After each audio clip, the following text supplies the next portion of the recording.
Now, Washington Mornings on the Mall. 105.9 FM. At AM 630. WMAL. 737 on WMAL, where Washington comes to talk. You know, we've been talking about this video, undercover video from Pat Moran, and everybody's been sort of riled up about it. People listen to this show, and in the 8 o'clock hour, we are expected to be joined by Ken Cuccinelli, the Attorney General of the Commonwealth of Virginia, so you don't want to miss. Even he got riled That's up. right. You don't want to miss that. An angel sent from heaven, you're everything. That's good, everybody. You're perfect just the way you are. I wouldn't change you if I could. That, of course, is country music legend Ricky Skaggs. I can say that Rick's a good personal friend of mine, and I was talking to him the other day, find out that he's been on the campaign trail, went out to Ohio and did an event with Paul Ryan, and then just last night he was in Cedar Rapids doing an event with Mitt Romney, and so I made him get up early this morning and get on the phone. Ricky, how are you?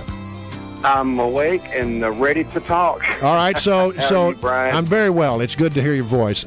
Let's talk a little bit about, first of all, Ohio. That's a battleground state. You were out with Paul Ryan. How are the crowds out there?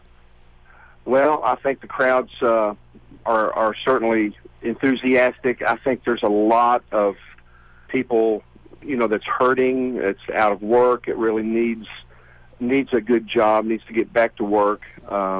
And I was actually in the cold section of not cold. It was very cold, but the COAL section of on the borders there of West Virginia and Ohio and St. Clairsville. And so coal is a thing that's really been shut down quite a bit, around the country. And my friends in Eastern Kentucky, where I'm from, and of course West Virginia, it's a big topic, and it's it's something that I think Governor Romney's really trying to address. I mean, the Romney team certainly. All right. So now, last night, Cedar Rapids, you opened up for the governor. Tell me about that event. Well, it was very, very, very enthusiastic. There was about 3,500 people there, just in an airplane hangar here at the airport. Wow, that's just a quick stop. Yeah. Yeah, he flew in and just got off of his plane and came in. The crowd was just really excited. Senator Grassley was there. Also, the governor of Iowa was there, a great man, and just had a great time with those people. I just think he's really on point with his message right now, and it's really resonating with the American people. I know there's so much talk about, President Obama is saying that, that you can't trust Mitt Romney.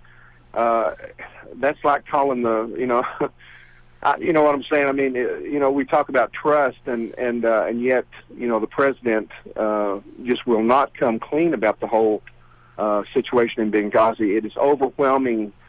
We have overwhelming evidence now with all the emails, that in time, and certain, that the president just really hasn't come forth and been true and honest to the American people. So that is not change we can trust, Wow.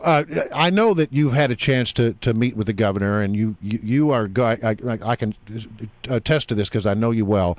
You're a patriot. You're a man who cares a great deal about the future of this country. And when the election was going, the primaries were going on, you wanted to sort of size up Mitt Romney, and you had that opportunity. What was your sense of the man?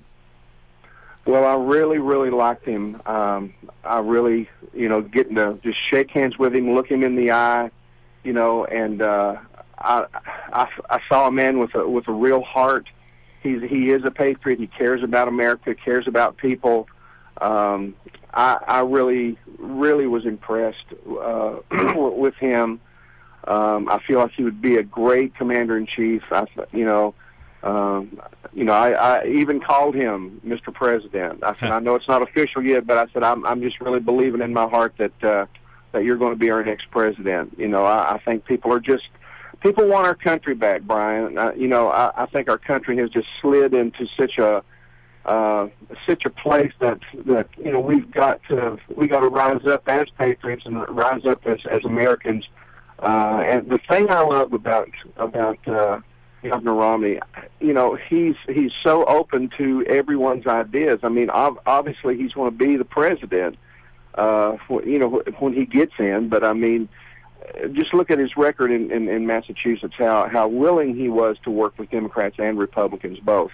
Not putting a Democrat down because he's a Republican, or not elevating a Republican because he was a Republican, but to actually work, together. And I just think we need that. We're so polarized, and I just believe that he can really do a great job, in bringing our country back where it needs to go. Hey, Ricky, Larry O'Connor here. You've had such an incredible career, and you've performed in front of so many, enormous audiences, 14 Grammy Awards. But last night, I'm reading the write-up here, you led that crowd there in Iowa with an a cappella version of Battle Hymn of the Republic. I think about it, and I start to get goose pimples just thinking about it. Well, what is it like as a performer? What is it like to be in that kind of setting, knowing that you're inspiring voters to help change the direction of our nation?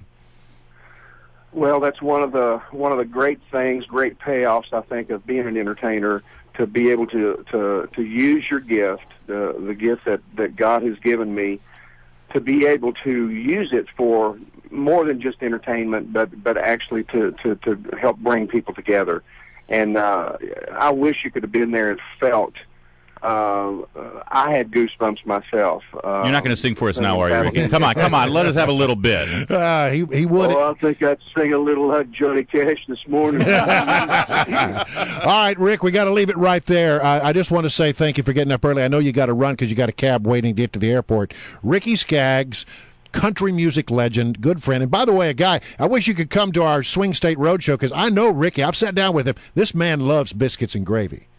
He does, and he likes his biscuits a little burned. That's right. Yeah. All right, thanks, Rick. Thanks a lot for the call. Thank you, guys. See you, Larry. Thanks, Ricky. 7:44. You're perfect just the way you are. I wouldn't change you if I could.